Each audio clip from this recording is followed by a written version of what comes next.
have Stephen Greenhouse here to discuss his book, and I'll do a quick intro and then we'll let him talk about this. But so Steve was a reporter at the New York Times for 31 years, and I did not know the huge variety of things that he did before he became the labor and workplace reporter. I'll just list a couple of them. So he joined the Times as a business reporter in 1983, covering industries like steel. Then he spent 2.5 years as the newspaper's Midwestern business correspondent in Chicago. Then he moved to Paris, where he served as the Times European economic correspondent, covering everything from Western Europe's economy to the collapse of communism in Eastern Europe, including the Velvet Revolution in Prague. After 5 years in Paris, he served as the New York Times correspondent in Washington for 4 years, covering economics and the Federal Reserve, and then the State Department and foreign affairs. And so then, of course, he spent his last 19 years at the Times as their labor and workplace reporter, where he covered a huge variety of labor topics, including conditions for the nation's farm workers, the fight for 15, Walmart's locking in workers at night, the UPS and New York City transit strikes, factory disasters in Bangladesh, and on and on and on. He retired from the Times at the end of 2014 and continues to freelance for, among others, the New York Times, the Washington Post, the Los Angeles Times, the Guardian, the American Prospect, the Atlantic, et cetera, et cetera. Steve is a graduate of Wesleyan University, the Columbia University Graduate School of Journalism, and NYU Law School, where he focused on labor law and constitutional law. His first book, The Big Squeeze, Tough Times for the American Worker, won the 2009 Sidney Hillman Book Prize. He has also been honored with the Society of Professional Journalists Deadline Club Award, a New York Press Club Award, and a Gerald Loeb Award for Distinguished Business and Financial Reporting. And then in August, Alfred A. Knopf published his new book, Beaten Down, Worked Up, The Past, Present, and Future of American Labor, that Steve will discuss today.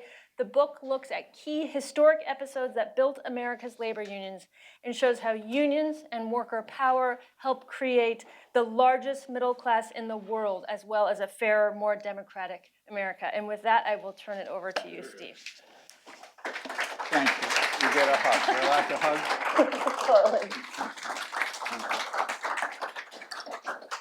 Thank you for that generous introduction, Heidi. Thank you all for being here. There are friends I hadn't seen in a long time, Nancy and others. I first want to thank EPI for inviting me today. I thank Thea Lee, John Schmidt, Pedro, and I thank many other economists at EPI, past and present, whom I've relied on, interviewed, used statistics from, gotten ideas from, I hope not plagiarized, including Heidi and Josh Bivens and Larry Michel and the wonderful Jared Bernstein and Jeff Foe and many, many others. When I wrote my first book, The Big Squeeze, I pored over EPI's tome, The State of Working America. I marked it up so much with my highlighted pens, it looked like I was a religious fanatic annotating the Bible. In my new book, Beaten Down, Worked Up, I footnote EPI repeatedly.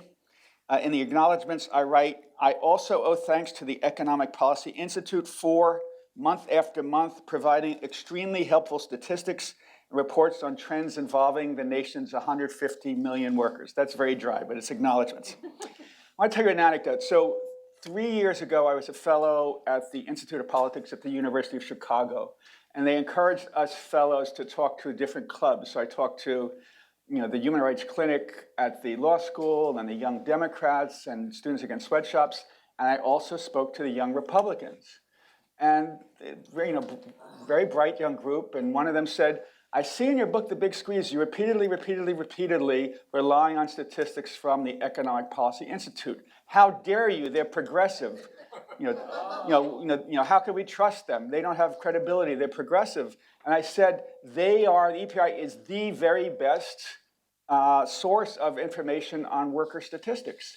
And their statistics really haven't been refuted, challenged very much. And they didn't want to hear it. They just thought false numbers, false facts. Okay, I want to answer a question that many of you might have. I imagine some of you are wondering, Greenhouse, how in the world did you manage to write a serious 400-page book when you seem to be tweeting 24/7? The truth is that I don't tweet quite that much. When I was writing my first book, The Big Squeeze, the way I chilled was to play hearts on computer for an hour or two a day. But while writing Beaten Down, Worked Up, the way I chilled was to play Twitter for an hour or two a day.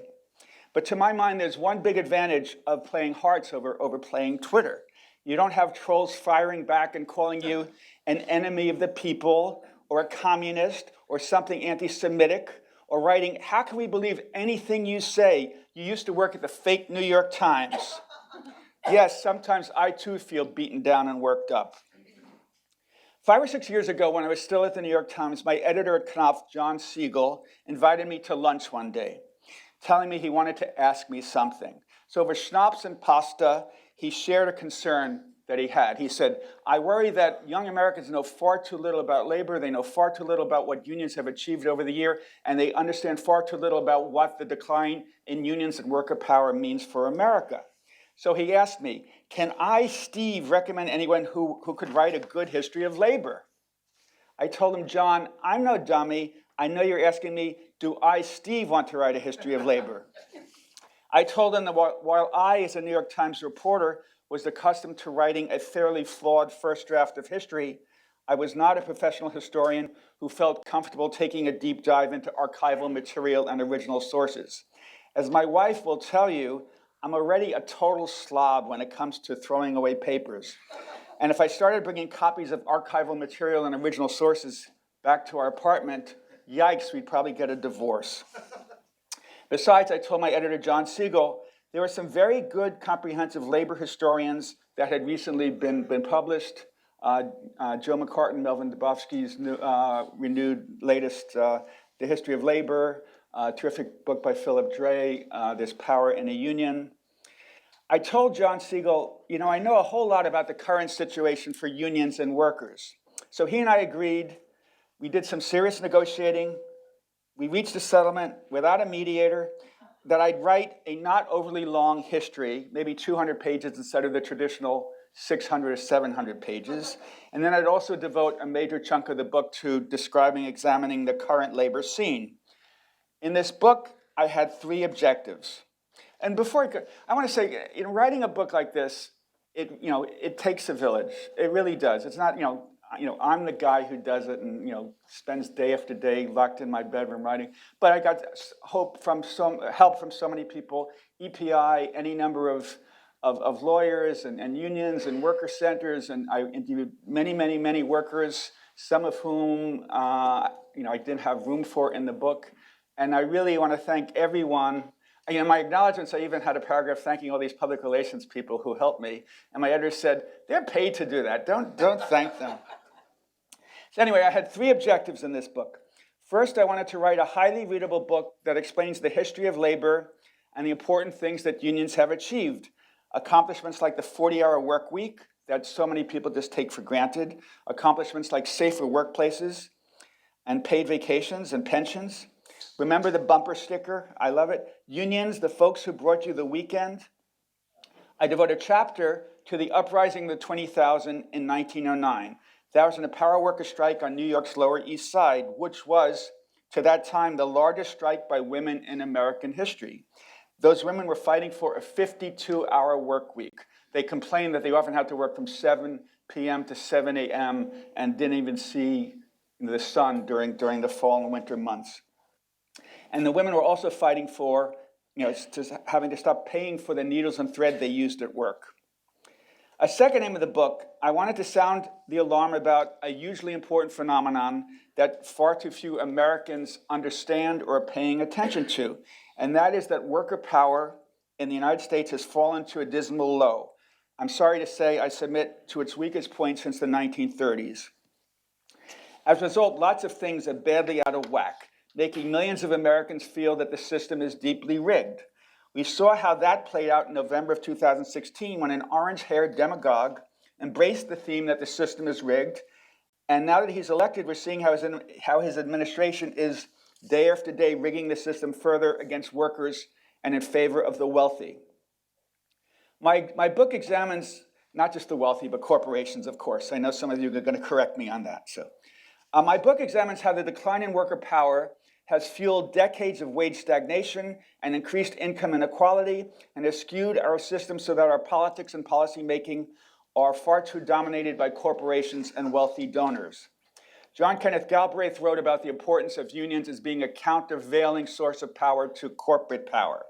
Unfortunately, unions today are not so much of a countervailing power anymore. Worker power has fallen to such a low that a president of the United States has seen fit to nominate as his labor secretary the very man who served as corporate America's top gun, its lead lawyer in battling against new worker protections. And this from someone who ran in Wisconsin, Michigan, Pennsylvania, Ohio, Indiana as a champion of workers. Donald Trump trumpets how great things are for workers now. But as EPI has pointed out, no, things aren't so great for workers. Wages for the typical worker remain below where they were in 1973, 46 years ago, after factoring in inflation. There's the famous EPI chart showing that in the era when unions were strongest, in the decades after World War II, employee productivity and employee compensation essentially rose hand in hand, rose at the same rate. But since 1973, with the decline of unions, employee compensation has risen less than 1/6 as fast as employee productivity. Then there's the chart that EPI and Larry Michel just put out a few weeks ago, showing that CEO pay has risen by 940%, almost 10 times, more than 10 times, since 1978, while typical worker compensation has risen just 12%. No, Mr. Trump, you have not made America great again for American workers. My book's third objective. I wanted the book to explore strategies and models to rebuild worker power, to help create a fairer nation and a fairer economy. I write about efforts to unionize Uber and Lyft drivers, about the Red for Ed teacher strikes, about the Fight for 15, about the amazing Culinary Workers Union in Las Vegas, which has done wonders lifting thousands of hotel housekeepers and dishwashers into the middle class, and in turning Nevada from a red state to a blue state, even as the longtime union strongholds of Michigan, Wisconsin, and Pennsylvania turned from blue states into red states. In my first book, The Big Squeeze, I focused on one disconcerting disconnect. In the first decade of this century, corporate profits in the stock market kept climbing to new records, while corporations kept squeezing down wages, cutting back health and retirement benefits, offshoring jobs, making jobs more precarious, and pushing workers to work ever harder. Sadly, that disconnect has very much continued this decade. Corporations and the stock market are going like gangbusters, and workers are still not getting close to their fair share, and things are becoming ever more precarious. In my new book, Beaten Down, Worked Up, I focus on another disconcerting disconnect. The Gallup poll just found that unions have a 64% approval rating, up 16 percentage points in a decade. That's a whole lot. And that's about the highest level in 50 years. A recent MIT study found that nearly 50% of non-union workers say they want to join a union if they could. That's up from 32% in the 1990s. So this means that essentially 1 in 2 workers say they want to be in a union, but just 6.4% of private sector workers are in unions. 1 in 2 want to be in a union, 1 in 16 in the private sector are in a union. John Paul Ferguson, then an MIT graduate student, now a professor at Stanford Business School, did a fascinating study of all the unionization drives reported to the NLRB from 1999 through 2004. He found that unions filed, I'm going to throw a lot of numbers at you, forgive me, 22,000 petitions for unionization elections, but only 2/3 of those petitions led to union elections, largely because management would fight so hard against the drive that they'd withdraw the petition. Ferguson found out that of the 14,600 elections, unions won just 8,100 times, 55.8%. And that after winning, unions obtained collective bargaining agreements, just rough numbers, 4,600 out of the 8,200 victories. That means unions won first contracts just 56% of the time they won elections. All told, Ferguson found workers who petitioned for a union election from 1999 to 2004 ultimately won first contracts only 20% of the time. And even when union elections were held, they got first contracts only 31% of the time. There's one line in my book that has gotten a whole lot of attention. It's one of these things that seems obvious to me, but not obvious to a lot of people. In no other industrial nation do corporations fight so hard to beat back, indeed quash labor unions as in the United States? Kate Bronfenbrenner of Cornell University is the leading researcher of how corporate America seeks to crush unionization drives. In various studies, including one backed by EPI, Kate found that during unionization drives, 89% of employers required workers to attend anti-union meetings. 57% of employers threatened to close operations if workers voted to unionize. 47% threatened to cut wages or benefits if workers unionized. That study also found that 63% of employers interrogated workers in one-on-one meetings about whether they supported a union. That's illegal. 34% fired union supporters. 28% attempted to infiltrate the union organizing committee. Kate Bronfenbrenner describes some especially intimidating tactics. Facing a unionization drive, IT&T Automotive parked 13 flatbed tractor trailers with shrink-wrap production equipment in front of its plant in Oscoda, Michigan. And next to those trucks, IT&T posted large hot pink signs reading, "Mexico transfer job." IT&T also flew workers in from its Mexico factory to videotape its Michigan workers on the production line, saying the company was considering moving to Mexico.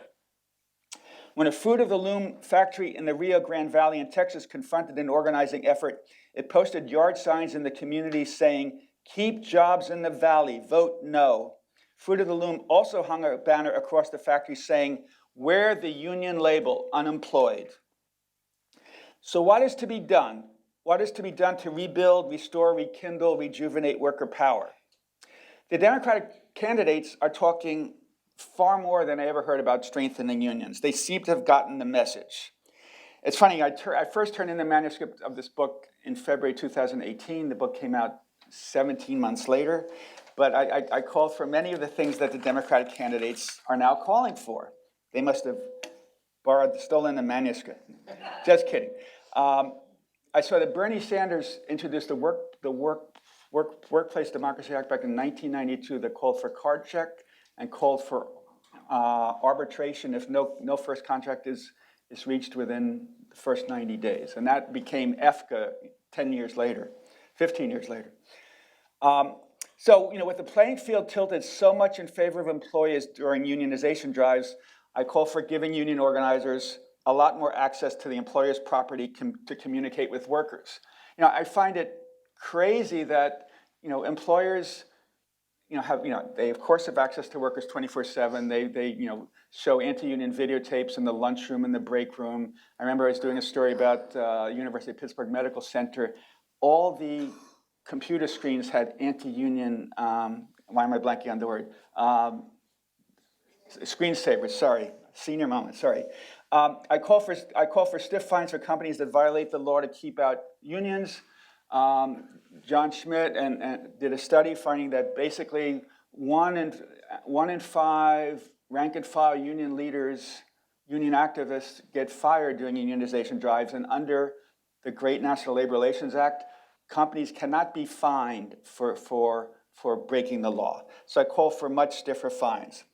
As Bernie Sanders called for in 1992, I call for mandatory arbitration if employers drag their feet after months and months go on after recognizing a union and without reaching a contract.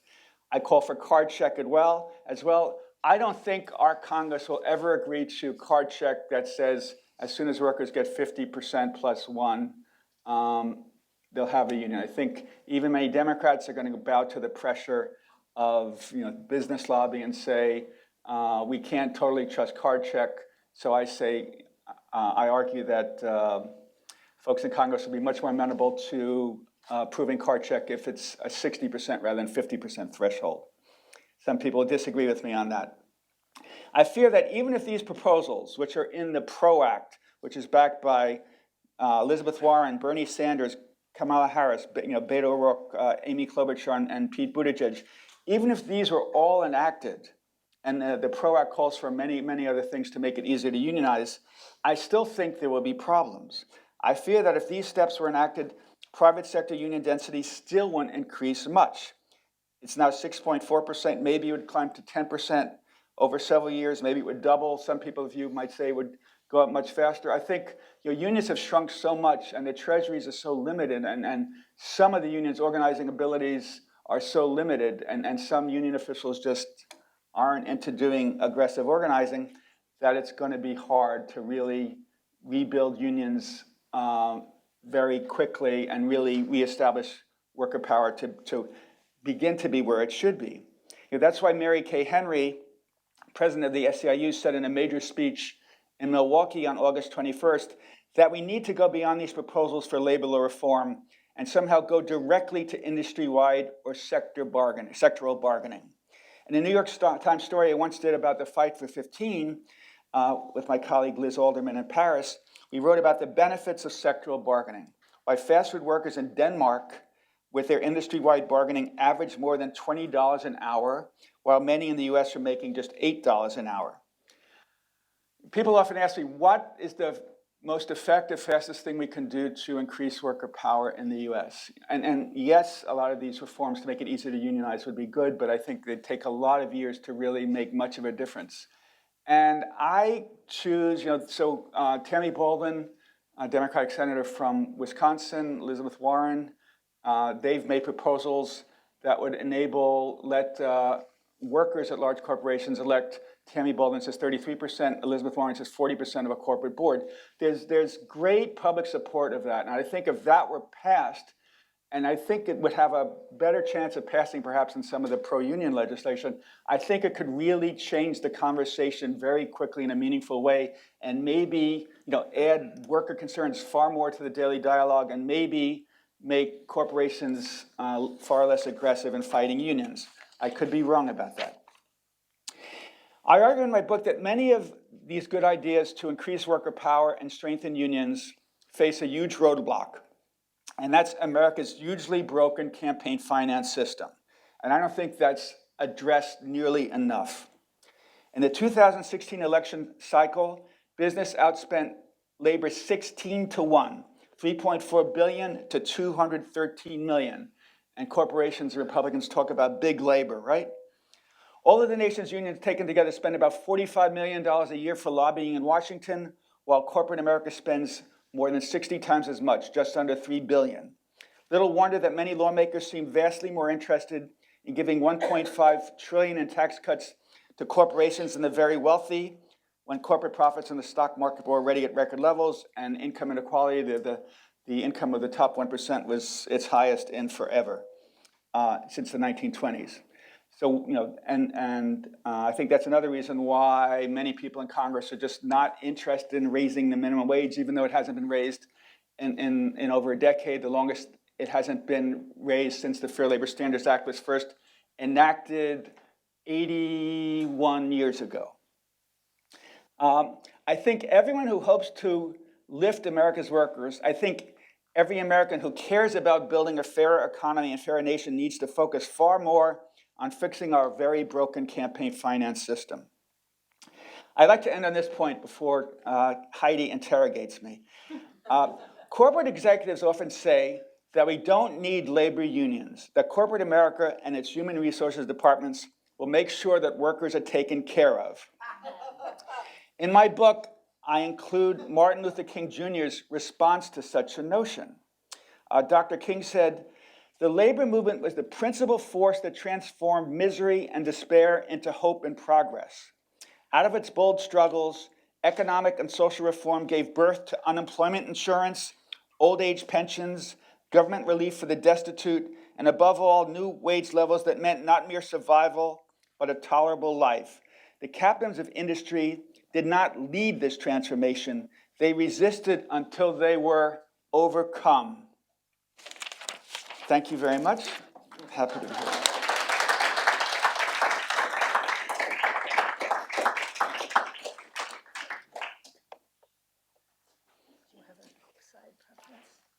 No. My right profile. Wait, I turned my thing off. All right, can you hear me now? Yeah, okay, yes? Yes, okay, all right. All right, well, thank you very much. That was really wonderful. Thank you. And I'm gonna, what we'll do is I'll ask a few questions just to get the conversation started, and then we'll just open it up to Q&A. So I will not monopolize a bunch of time. So I was gonna start by asking, or by noting, that last week, BLS released their new employment projections for the next decade. They do this every 2 years, and the numbers were a little bit grim. Like, one of the things they found of the top 10 occupations that are projected to grow the fastest, 6 of them currently have annual earnings of less than $27,000. They are primarily low. Those 6 are primarily low-wage jobs in the restaurant industry and low-wage jobs in healthcare, like personal care workers and home health aides. And so one of the things that I wanted you to and those numbers came out when I think I started reading this book that day. And so the numbers were grim. I started reading this book, and in the introduction, there is this quote from a union organizer, and I was just gonna say this, Giancarlo, you're gonna have to bleep something. It was a union leader who said, factory jobs didn't start out as good jobs, they were shit jobs. People got killed all the time. Unionization caused them to change that. And that quote, in light of those numbers, gave me some hope, and I was just hoping that you could speak to that. But before you do, I wanted to say one additional thing, which is one of the remarkable things about this very remarkable book is all of the wonderful little details that are sort of scattered throughout it. And I'm gonna, for those of you who haven't read this, I'm gonna do a spoiler for one of them.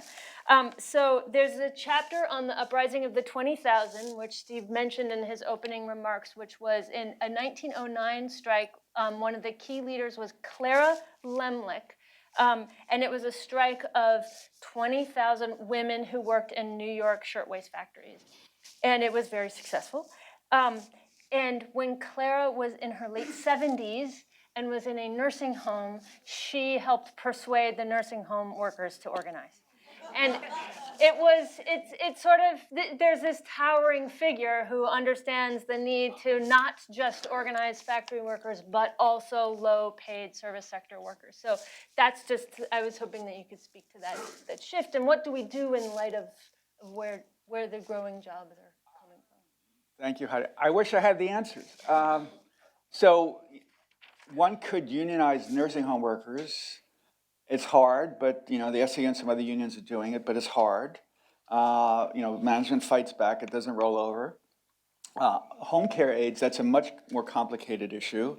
Generally, there's been an effort to get states to say we're the quasi-employer, and then there's like statewide unionization. But Republicans are fighting very hard, and the states that have agreed to do that, where the Republicans have taken over, they've stopped that. One of the reasons, so I explain in my book, so one of the reasons Donald Trump won Wisconsin, Michigan, Pennsylvania is that unionization, union membership has fallen so much. Trump won Wisconsin by 22,000, union membership has dropped by 177,000 in the past decade. Trump won Michigan by 11,000, union membership has fallen 144,000 over the past decade. Pennsylvania, 46,000, 140,000. But in Michigan, once the Republicans took over, they kind of took away the ability of child care workers and home care workers to unionize. So that's one of the big reasons unionization rates went down. So, if one could unionize home care workers, great, but it's very hard. That's why I think the Fight for 15 was, it had 2 laudable goals: raise the floor to 15 and unionize. And we see how important it is to raise the floor even without unionization. It really has changed the lives of, they say now 28 million people have had their wages lifted because of the Fight for 15, and they're still trying to unionize, but it's very, very hard. You could talk about a hierarchy of what's easiest and hardest to unionize. Maybe nursing homes is easier than restaurants, and healthcare workers, home care workers are among the hardest to unionize. That's why I think, so as I say in the book, I was a reporter in France for 5 years, and Europeans, always talked about make jobs in the United States. The $7.25 an hour, the $5.15 an hour, $5.25 an hour, fast food jobs and other low-wage jobs, and they'd say that's ridiculous. And that convinced me that we really need to raise the floor because, as many people at EPI have said, we have become far too much a low-road economy. Mm-hmm, mm-hmm. And one of those things about raising the floor is also And when workers do unionize, there's a higher floor from which they Yes. can bargain, so it has these nice ripple effects. So there was this wonderful union leader, many of you heard of, Hector Figueroa, who led Local 32BJ of the SIU in New York. He was really one of the greatest union leaders of our generation. He died suddenly of a heart attack about 6 weeks, 2 months ago. And he was the main person who persuaded Governor Cuomo, not a leftist, to adopt the $15 minimum wage. He was the main person who persuaded the Port Authority to adopt the $19 minimum wage for 40,000 airport workers. And his union was really involved in the 515 on the ground floor. And I'd say, why are you bothering? Is it helping your people? He said, well, we represent a lot of janitors and window cleaners. And if we could get a $15 floor for fast food workers, that'll make it much easier for us to ask for $20 and $22 and $23 for our members. That makes a lot of sense. All right, I have another question. So you included this fascinating quote from your mom and I've seen it get picked up in other reviews of the book. So I'll give you the quote. When I was growing up, people used to say... Start with when I was in Madison. It will help. Oh wait, I don't have it, but okay. I know where it is. Okay, I know where it is. I can find it because it's right in the introduction. No, I think it needs a little context. Okay. Sorry. Okay, wait. Do you want to? You read the quote. Wait. No, wait. There you go. Okay, and my cousin Robin is here, so she knew my wonderful mother. Okay. My parents grew up during the Great Depression, when millions of struggling Americans poured into labor unions. I remember what my then 86-year-old mother told me during a phone conversation when I was in Wisconsin to cover Scott Walker's push to gut collective bargaining and cut public employees' health and pension benefits. My mother bemoaned the situation, saying, when I was growing up, people used to say, look at the good wages, look at the good wages and benefits that people in a union have. I want to join a union. Now people say, look at the good wages and benefits that union members have. They're getting more than what I get. That's not fair. Let's take away some of what they have. Yeah. So that I have seen that quote get picked up, and it does resonate. But I have to say that I am a little bit more optimistic than what that quote suggests in a certain sense. And you actually pointed out some of the survey data that can give some context to that. Like they ask people who are not in unions over time, would you vote for a union if there was an election in your workplace? And if you add that to the share of people who are actually in unions, that share is actually a little bit higher now than it was 40 years ago. So it does seem like workers still really do understand just how important unions are to their working lives. And I am not trying to put my theory up against that of your mother, but it would be interesting to hear your thoughts on how much of what has happened is a result of changing worker attitudes or the external circumstances, the other things you were talking about. Several thoughts. So I mentioned before that according to the latest Gallup poll, 64% of the public says they approve of unions, up from 48% in 2009, and that was, at the trough of the horrible Great Recession, and people like Scott Walker were really milking that to say, public sector unions earn, workers earn way too much money. We gotta take away their right to bargain collectively. Their health benefits, their pension benefits are too expensive. I remember, I quoted him saying, public sector workers are the haves. We other Wisconsinites are the have-nots. So the Republicans really milk this, and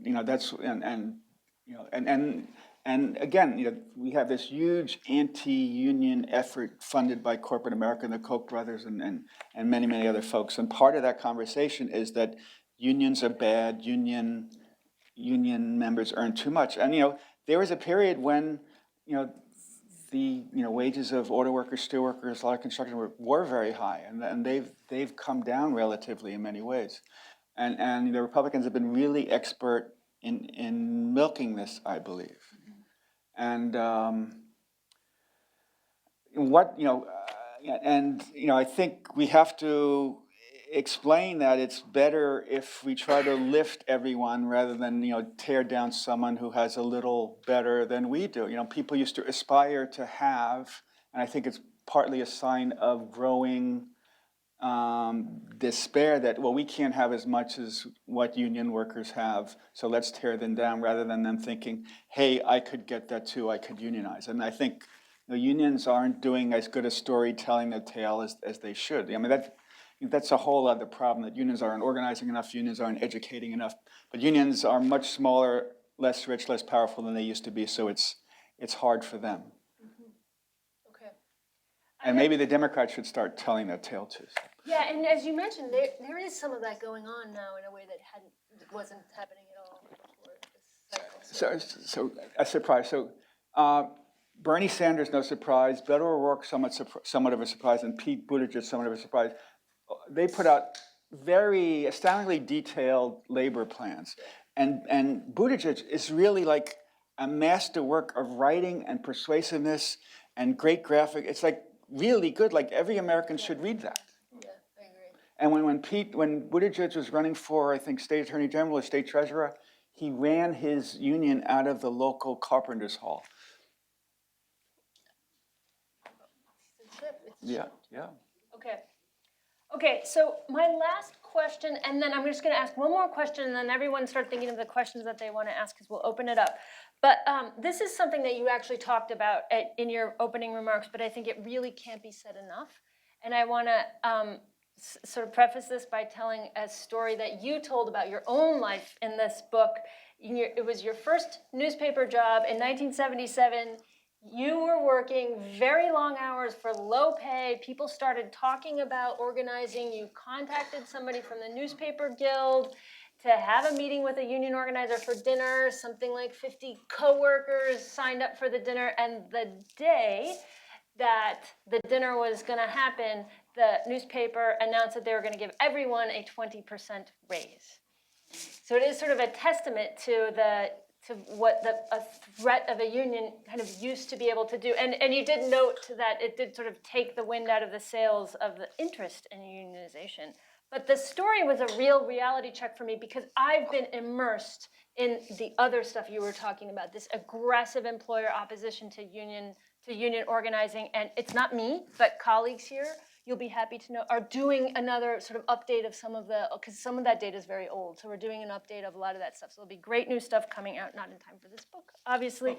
But what we find is employers are avoiding unions not by giving everyone a 20% raise anymore. It is a very different scene. And I think an understanding of employer opposition is just really important to everyone's understanding of the key dynamics that have led to the erosion of unions, that it is not, there's a sort of narrative out there that it's just a natural outgrowth of a modern economy that we don't have unions anymore. But there's just been this extremely concerted effort. So I was just hoping you could talk a little bit more about that and what you learned in this book and what we need to do.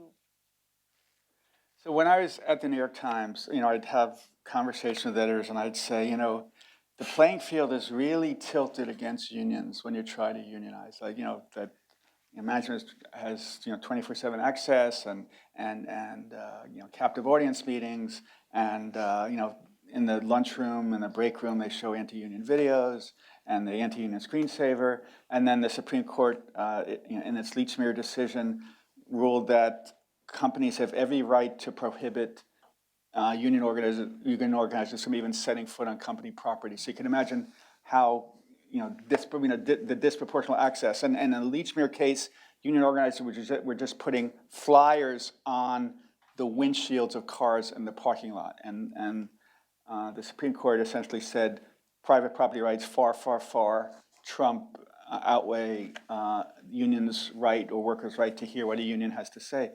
So it's I think unions really, some unions do a good job getting out the message. A lot of unions don't. And I think one of the interesting things in this campaign is that the Democratic candidates are talking. I covered labor for the New York Times for 19 years. I started in 1996. Basically, every 2 years, I go to Wisconsin, Michigan, Ohio, Pennsylvania, writing about labor in the campaign. And there's far, far, far, far more discussion of the importance of unions than before, partly because there are far, far, far more candidates. But I think also they want to get a leg up in the campaign, so they realize unions are an important constituency. I think they really see how broken the economy is, favoring corporations, disfavoring workers, and I think they also see that if the Democrats lost these three important union strongholds, Wisconsin, Michigan, Pennsylvania, and they realized that for the good of the Democratic Party's future, it would help to rebuild unions. So I think there's been more of a pro-worker message in the campaign, and unions, their treasuries just aren't as strong as they used to be. Unions today are not like the unions of Walter Reuther, crusading unions that are constantly trying to get their message out. And when they win, when Walter Reuther and the UAW at its height in the late 1940s, 50s won these big, great contracts, that was like page one story. Everyone knew about it. And when a union wins a good contract now, like a lot of people don't know about it. And so it's interesting that in the Gallup poll, the age group that is most favorable towards unions is the 18 to 34 group. That's a 67% approval versus 64%. And people ask me, ask others, why is that so high? And I think one reason is that since the Great Recession, many of these people have had a hard time getting good jobs, have suffered from wage stagnation.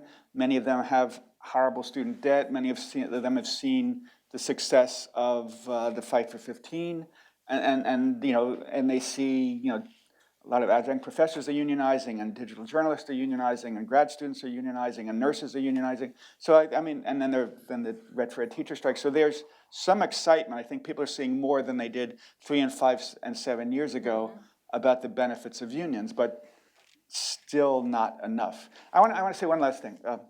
So I was a reporter for the New York Times for 31 years. I covered labor for 19 years, and I tried very, very, very hard to keep my opinions out of the paper, because if I tilted one way or the next or the other, and my editors would get phone calls right away and emails right away. So I would write very balanced stories, and just like in the first book, I was covering labor, and I saw that there was this huge squeeze, that corporations were doing great, the stock market was doing great, and workers were getting screwed, and that story wasn't breaking through it. I finished the book just before the Great Recession, but once the recession hit, people realized, hey, workers are getting screwed. And now, I could just see that, worker power in the United States is much less than it was decades ago when Walter Reuther was a household name and George Meany was a household name. And I think that's really warped our economy. And in ways, this is, in many ways, just a descriptive book more than a prescriptive book. Because, if you accept that, people say, well, you're opinionated. I say, well, I'm against opiates. I'm against opiates killing all these people. I think we should do something about it. I think it's bad that income inequality is so huge. I think it's bad that worker power has gotten so weak. So you think about how can we fix that? And then I become prescriptive. But I think the book is largely descriptive in laying out these very serious problems. With that, wait, we should have microphones to go around. How should we? Okay, wait, this is the first hand I saw. And then we can go over here. Could I stand up for this? Yeah, totally. Hi, I'm Brian Turner. You described the decline of relative living standards and union power over the last 50 years, but really going back, throughout our country's history, American unions have been weaker than those in other countries. Our labor laws have been weaker. We never had sectoral bargaining. Everybody else has health care and paid vacations and the rest of it. Employer opposition is stronger here. Why? What accounts for the difference? Does anyone have Nelson Lichtenstein's phone number? That's a great question, and people far learned than I have discussed that. Among the reasons I have read are that in Europe, the state grew strong and pro-worker before corporations grew strong, and that in the United States, and Larry, you might have comments on it, and that here corporations grew very strong before the government grew strong, and corporations have had, I submit, far greater sway over government and policy than in most European countries. And, people talk about American exceptionalism, we're the cop of the world, we fight for, but I think part of American exceptionalism is why has socialism been far weaker here than in Europe? And I think, the fact that, socialist and social democratic tendencies have been far weaker here has meant less of a critique, less of a check on corporate power. I imagine there are studies into this, and I haven't seen, but I imagine that our campaign finance system gives far more power, access to corporations and the very rich than is the case in most other industrial countries. Maybe I'm wrong on that, but I'd be surprised if I am. Again, and we're the country where where people fled oppression to go out on their own and become entrepreneurs and to become Horatio Algers and to pursue individualism, and I think and I think the individual lift yourself up on your bootstraps mentality is much stronger here than in Europe. I remember when I was a reporter in France. In France, in the newspapers, they always use the phrase solidarity, solidarity, solidarity. The government put forward this measure for solidarity to raise supports for poor children. And it's just part of the everyday conversation. And here it's like, if you use the word solidarity, people think you're a communist. And there are a lot of reasons. I don't know the exact reason. And I'm sure people in the audience have other reasons. Yeah. So we'll go here and then there. So hi, Richard Collenberg with the Century Foundation. You contrasted two strategies. On the one hand, putting workers on the boards of corporations, and then what's known as labor law reform.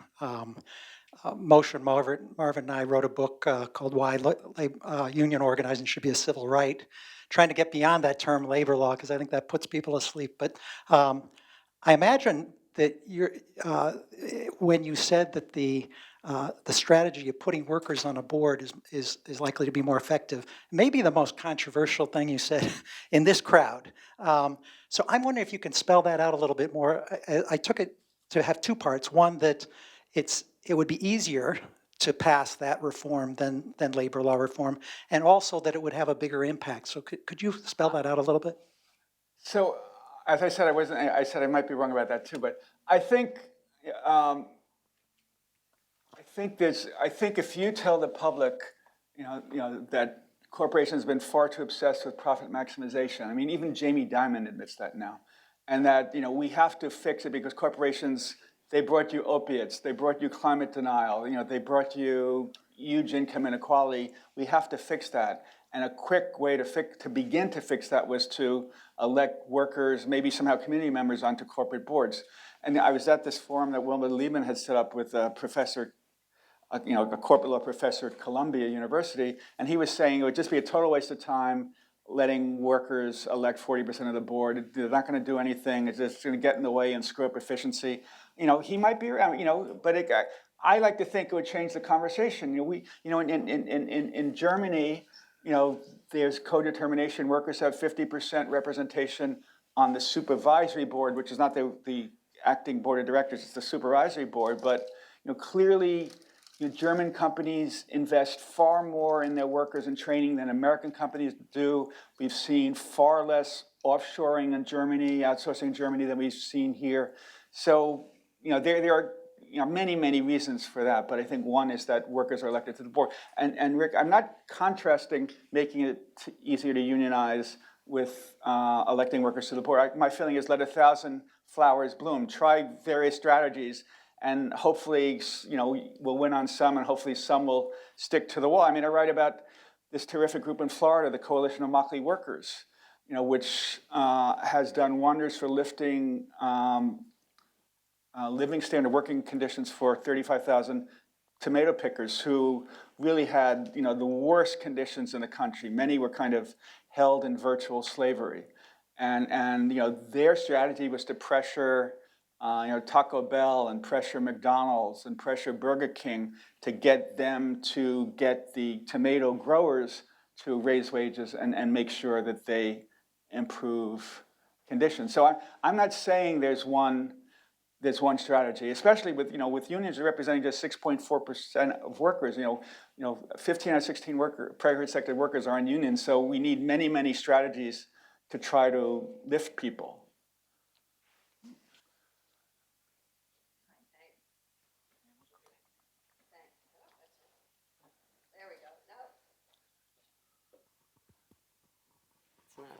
Oh, there we go. Okay. Hi, Steve.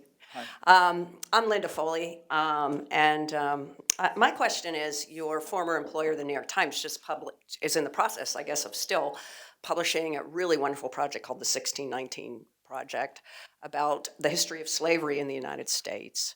And I just wondered if maybe you could address a little bit the fact that we live in a country, I mean, this difference between other industrialized countries and the United States and attitudes toward the value of labor and the value of workers, and how that relates to this whole history that we have of being a country whose economy was founded on slavery and keeping people enslaved and devaluing work. This is Linda Foley, the wonderful former president of the Newspaper Guild. Thank you for that good question.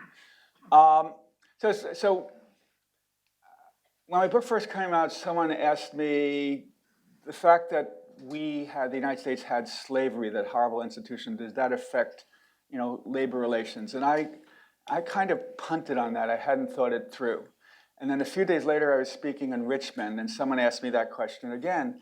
And I realized that, especially in the South, workers are treated in a more exploitative manner than in the North. And they're far more anti-union than in the North. And I think part of that stems from slavery, that they're not a lot of, there's this mentality that, we don't, we're the masters and we don't treat, the workers that well. They work on the plantation. And then, so in the initial 1619 Project, the New York Times Magazine, and I strongly, strongly recommend this article by the great Matthew Desmond, the sociologist at Princeton. He did this great article explaining in chapter and verse how the fact that we were a nation with slavery has led to, he used the phrase, the brutality of union-busting American capitalism. That, because half of our nation had slavery, a lot of the mentality was you treat your workers like dirt. And the fact that slavery ended did not end that mentality. I mean, we had the sharecropper mentality for years and years. And you look now at how, some companies in the South treat their workers, and I think the mentality is worse there, and it's, carried into the North, unfortunately. One of the big problems we in the United States have had, say, compared to Germany or France, is we have this non-union or anti-union region where, companies in the heavily unionized North, they run down there, and that's really dragged down unionization rates and wages and working conditions. And I really strongly recommend that Matthew Desmond piece. It's great. We have one over here. Yeah, keep going now. Oh, do you next. Yeah, Mark, you can go. Okay. I'm Mark Simon. One of the chapters in your book is on the Red for Ed, bargaining for the common good teacher strikes of the last 2 years. And it strikes me that those strikes in almost every case did two things. Number one, they won overwhelmingly. And number two, they had huge parent and community support, almost across the board. Do you think that bargaining for the common good, as opposed to bargaining for the narrow self-interest of union members, is an important development, an important strategy for the success of American labor? Thank you for. I think it is an important strategy. That's why I devoted, my whole chapter about the Red for Ed teacher strikes, and I focus on West Virginia, Oklahoma, and Arizona. Those are all arguably bargaining for the common good. Yes, they wanted higher salaries, but they realized that with all the tax cuts for fracking and for corporate tax rate and for the rich, that education budgets are getting squeezed. There wasn't enough money for new textbooks. classroom size was getting worse. So it was, yes, we need higher pay. Our pay has been frozen for too many years, but our kids are getting short shrift, and we're fighting for them as well. And I wrote about the LA teacher strike, which is probably the foremost example of bargaining for the common good. And the St. Paul Federation of Teachers, I write a separate half chapter about. So I think bargaining for the common good is this important strategy. Some people will say, well, the CIO in the 1930s, they were bargaining for the common good. Yes, they were in many ways. They were fighting to build a middle class and lift the nation in the 40s and 50s and build build a middle class. And I think unions, the people who are really pushing the idea of bargaining for the common good, Steve Lerner, Joe McCartan at Georgetown and others, they realize that kind of as Heidi and I were discussing, too many people think unions, union workers have it better than others. The whole unions are, self-interested or selfish. And I think part of the bargaining for the common good is to overcome those notions. And I think they also see unions have grown too weak, and if unions are to be more successful, they need to win over allies and work hand in hand with allies, and bargaining for the common good is a very good way to do that. The hard question is, how do you do that in the private sector? In the public sector, police say, or teachers say, we need better salaries, we need more cops to assure more, and teachers to assure better classes or assure safer streets. When you're a private sector worker, it's hard. And the big Marriott strike that Unite here, the Hotel Workers Union, had last fall, they came up with a slogan that was very much had bargaining for the common good in mind. The one job is not enough. And whoever developed that slogan is brilliant because it has really caught on in a big way. So it wasn't just embraced by the striking Marriott workers in Boston, Detroit, San Diego, San Francisco, Honolulu, and some other cities. It's been embraced, by a lot of low-wage workers. And so I think unions see, to the extent we could be seen as fighting not just for ourselves, but for a broader common good, it's good for us and it's good for society. And I write a chapter about the Los Angeles Alliance for a New Economy, which is a pro-union group that works very closely with environmentalists. And they see there are real benefits, for workers and for the environment and for fighting global warming by having, unions work hand in hand with environmentalists. Yeah, go on the back wall. All right. Good afternoon, sir, and welcome to the district. My name is Julian Kyle Lewis from the illustrious Howard University here in Washington.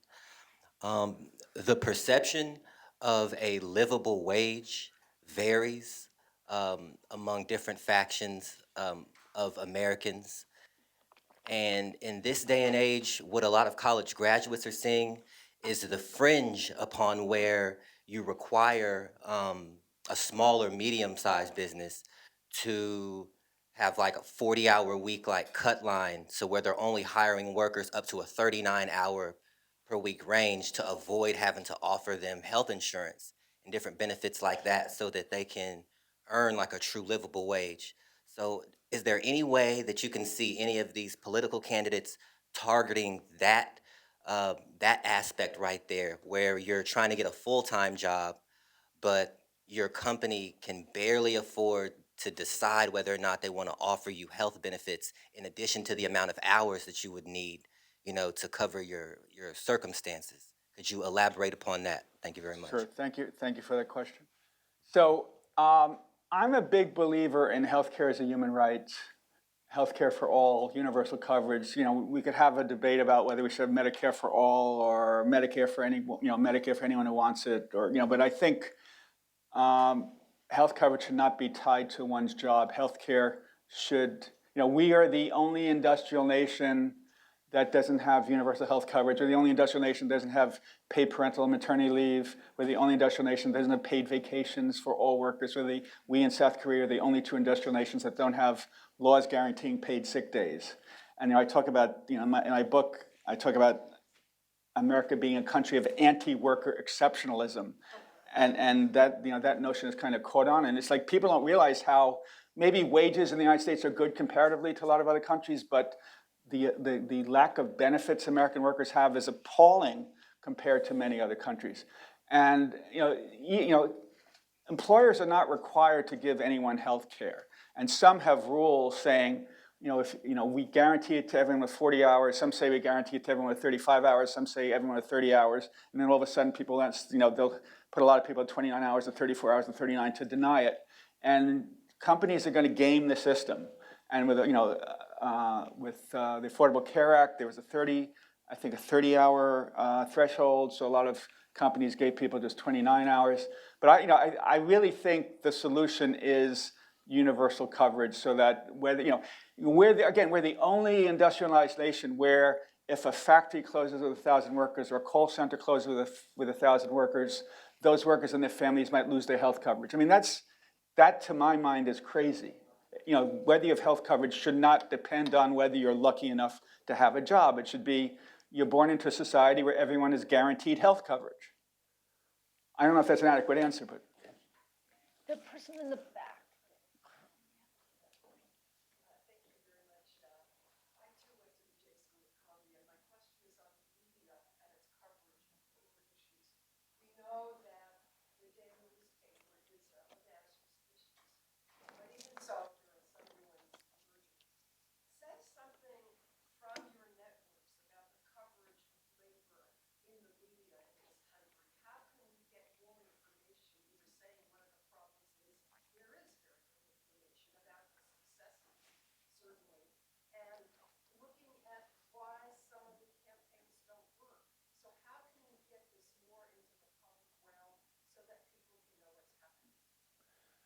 Thank you.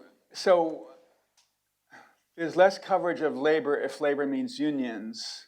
There's more coverage of labor if labor also means workers. So I covered labor and workplace matters for the New York Times for 19 years. Nancy Cleland did a great job covering that for the LA Times for many years. And there was a period when I was the last full-time labor reporter at a daily newspaper. The Washington Post no longer had one, the Wall Street Journal no longer had one, the LA Times no longer had one. And that was a problem. That was probably like in 2005, 2006, 2007, 2008. And newspapers were really in a steep financial downturn. They were reducing the size of their newsroom. I think a lot of the labor reporting slots were among the first to go. But come the Great Recession, I think a lot of the media said, hey, workers are taking on the chin. We really have to write more about workers. And I think there's been an upturn since then in writing about workers in contradistinction to, I hate using the word, in contrast to unions.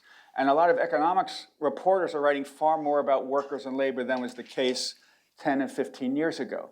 But unions, are not nearly as active as they were 20, 30, 40, 50 years ago. They're successful contract. They have far fewer really successful contracts than was the case, with Walter Reuther and the Treaty of Detroit in 1950.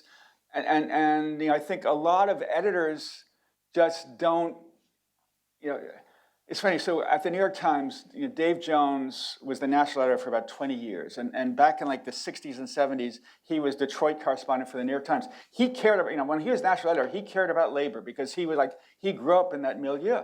But like the people who succeeded him, they just, it wasn't part of their life nearly as much. And that's a whole issue in society today. Unions are smaller. We've gone from, more than 1 in 3 in unions to just 1 in 10 in unions. Unions do not have, Jimmy Hoffa, Walter Reuther, George Meany, A. Philip Randolph, those are basically household names in their day. How many union leaders now are household names? So how many, great union leaders are there who are really grabbing headlines? Randy Weingarten does a lot of great stuff. Mary Kay Henry did a lot of great, one of the great things about the Fight for 15 is that, and the Red for Ed strikes, is they got a lot of attention. They got a lot of news coverage. And when unions really do big things and bold things, they get attention. But a lot of the times they don't. And a lot of unions are playing small ball, and small ball doesn't get attention. Tom Gagan, in his most recent book, says, the dumbest thing a union can do is go on a strike, in a small town in the middle of somewhere with 1,000, 2,000 workers without first getting strong community support and lining up strong news coverage, because you're just walking the plank, because it's very, very hard. So there is more labor coverage now than there was 10, 15 years ago, largely because of the rise of all these digital news sites, which like tilt liberal. Hamilton Nolan does a great job at Splinter. He used to be a Gawker. Dave Jameson does a great job at Huffington Post. Alexis Fernandez Campbell does a great job. These people do an excellent job and really should be read. They do very good daily coverage of labor. Maybe the Washington Post, the Wall Street Journal, the LA Times, although Margaret Rosell at the LA Times now is doing a very good job. There's less maybe in the daily papers. There's still very, very little on TV and radio, but some of the websites do quite a good job.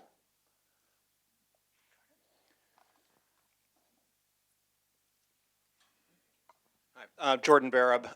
There's kind of a vicious circle, or maybe a chicken egg issue here.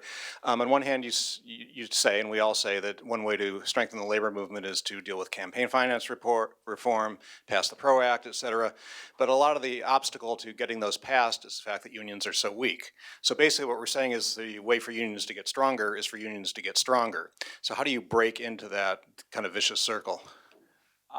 Again, I don't know I remember years ago, I've long been a fan of public financing of campaigns, because I think, it's just criminal when the Koch brothers or Tom Steyer, if I may say, have like a million times the voice of a Walmart worker or a school teacher or a steel worker. I think that's really broken. And I remember a lot of union leaders were saying, we're against public finance. That's not a good idea, because they think that, well, we give $2,000 to this candidate, we get special access. So what if, a corporate PAC gives $50,000, but we unions get access because we give $2,000? And as I said, concluding my remarks, I think we as a nation have to pay far, far, far more attention to fixing our campaign finance system.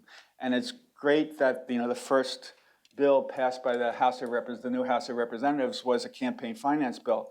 But Mitch McConnell, will allow a vote on that over his grave. But it's a very important issue, and I don't know how we get from here to there. It's not as if the Koch brothers or the Koch brother or Sheldon Adelson are just going to roll over and say, yes, overturn Citizens United, make it harder for us to donate, make it harder for the Koch network to give $700 million in a campaign. But people. A lot of people criticize Barack Obama because they say, you failed to get the Employee Free Choice Act passed. And people forget, it's really, every time a Democratic president has tried to enact legislation, make it easier for unions, it gets blocked by a Republican filibuster. That happened with LBJ, who arguably was more expert at dealing with the legislature than any president since. It happened with Jimmy Carter. Is blocked by Republican filibuster. Bill Clinton wanted to push a law that would ban striker replacement. That didn't get anywhere. And with Barack Obama, I don't think he ever really had the 60 votes. So it's really, really hard. And the way the Constitution sets up the Senate, allowing, basically allowing for Republican domination of many, many states out west, it makes it that much harder. But I don't think we can begin to overcome that until we have campaign finance reform. And I'm saying it just has to be a bigger issue on the public agenda for people who want to create a fairer economy and nation. And I don't know how we get from here to there.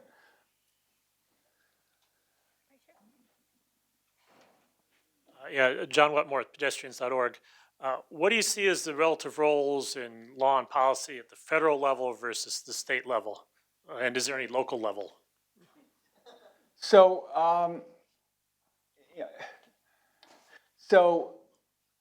the United States has, enterprise bargaining, workplace by workplace bargaining, which makes it harder for unions to get power. They have to, organize and bargain, workplace by workplace by workplace, sometimes a few workplaces together. So there's been this call recently, and I read about this in my book, and then Mary Kay Hemmy discussed this in her big Unions for All speech on August 21st, we need to go to, we need other ways to get around enterprise bargaining. We have to somehow move to industry-wide bargaining, sectoral bargaining. So people talk about wage boards. And the best example of this, believe it or not, was with Andrew Cuomo in New York, when the Fight for 15 was pushing this business-friendly centrist governor to embrace $15 wage for fast food workers. He set up a wage board using a mechanism that was first enacted during the Depression, as many state governments tried to create a living wage. And living wage is that difficult phrase. How do you define a living wage? To figure out what a living wage is in the whole industry, and the state board would set that. And so basically, Andrew Cuomo created this wage board with business reps and union reps, and but he, being the 800-pound gorilla, decided he wanted a $15 minimum wage, and that's what happened as a result of the wage board. And this idea has been catching on. So again, in New York City, so we see this big fight in California now about whether Uber and Lyft drivers should be defined as employees or independent contractors. When New York City, there was a study finding that 95% of Uber and Lyft drivers are making less than the hourly minimum wage. So the Taxi and Limousine Commission said, this is screwed up. These people are working 60 or 70 hours a week. They don't see their families. They're hardly supporting their families. So they set a $17.22 minimum wage, minimum pay after expenses for Uber and Lyft drivers. So that's kind of sectoral bargaining being done at the local level. And then I write about this also. In Seattle, the city council set up a domestic standards board for the city's 30,000 domestic workers, housekeepers, home care aides, nannies. And that 13-member board panel is going to set wage levels, amount of vacation, hours for this group. And so Mary Kay Henry in her speech said, we need a law that would allow states and cities to experiment. Justice Brandeis talked about the states perhaps being the laboratories of democracy. That the National Labor Relations Act would be a floor, and then cities and states could experiment above that. Again, I don't see this Congress enacting that, but maybe, maybe that could happen. There was a question back there.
Thank you. My mother thanks you, my father thanks you, and I thank you.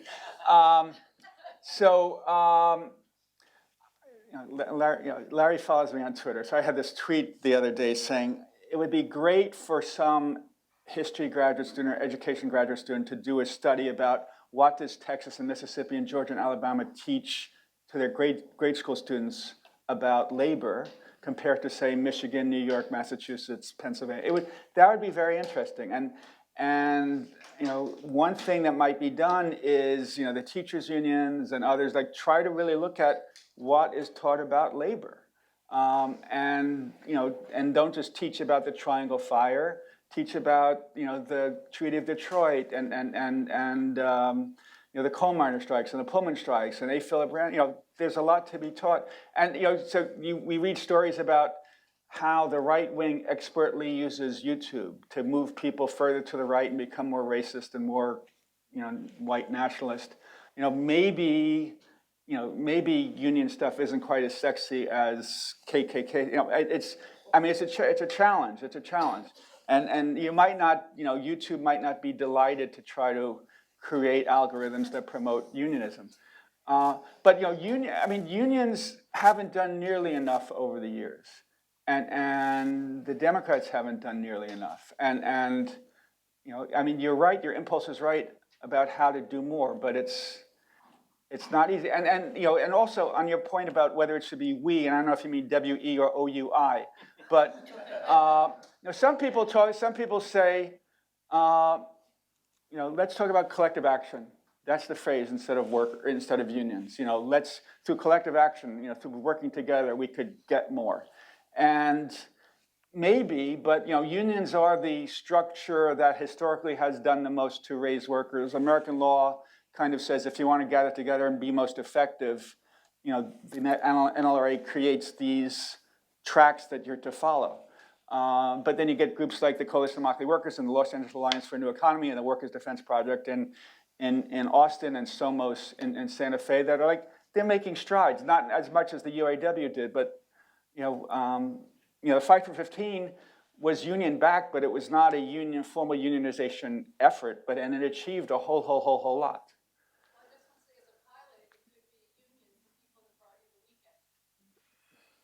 You should make a bumper sticker out of that. You'd make a lot of money.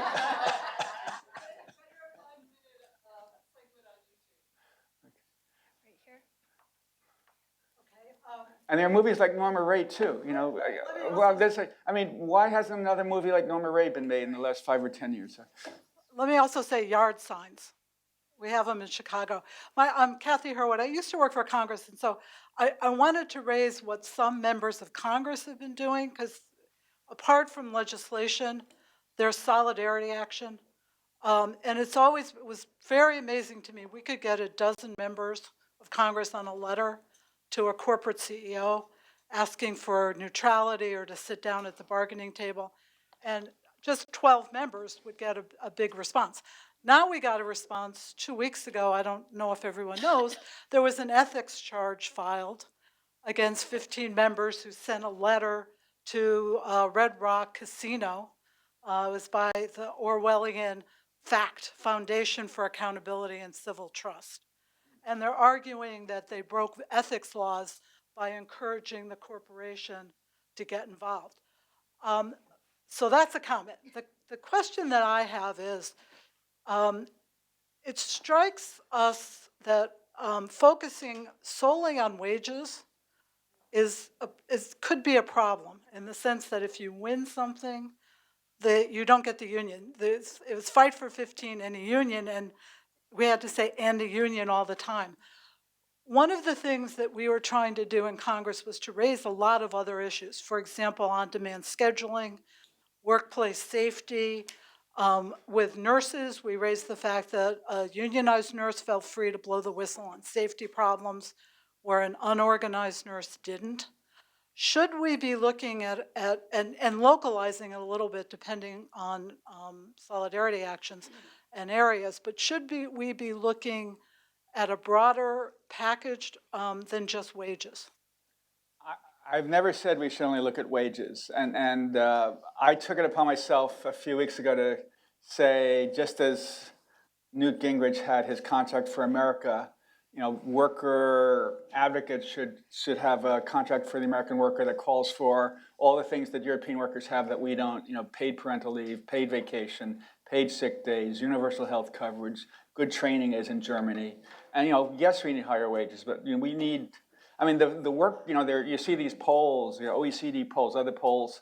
Work-family balance, stress for workers in the United States, like we're way near the bottom. So, our wages are in ways pretty good compared to other countries. Our wage gains have not been pretty good. So, it's kind of what the various groups of workers want. Different workers, Google workers get paid very well, but 20,000 of them went out on a protest like, wow, and they were upset about sexual harassment. So you have to kind of look at what various groups of workers want.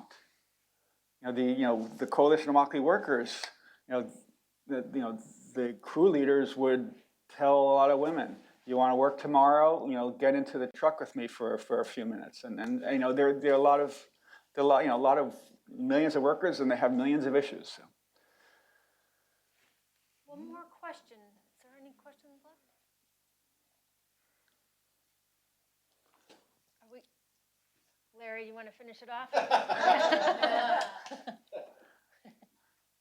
bless you.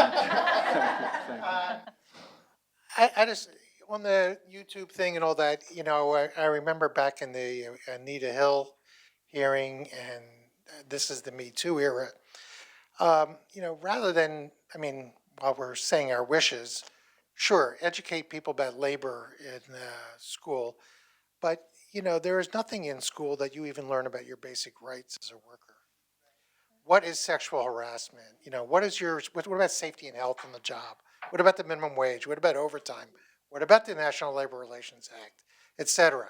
And it's almost amazing that we have that condition where we're supposedly educating people for the workplace. They even talk about it like that, but they're never, and it's easy to explain why that is like that, but we should make it different. Thanks.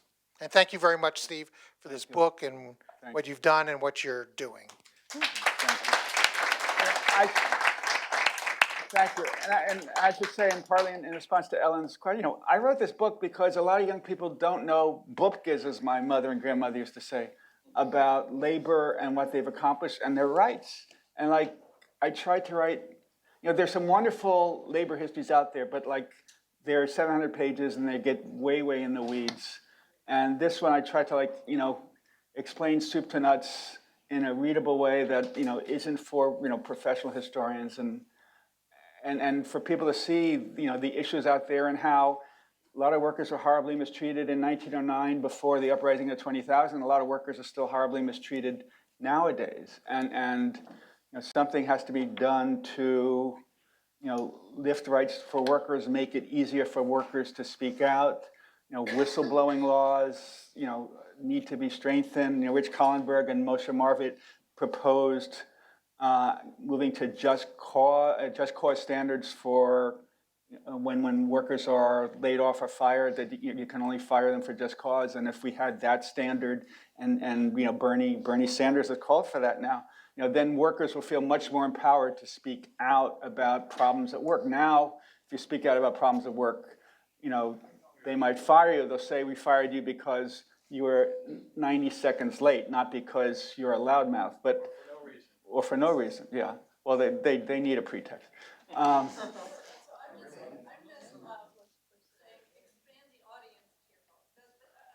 Yeah.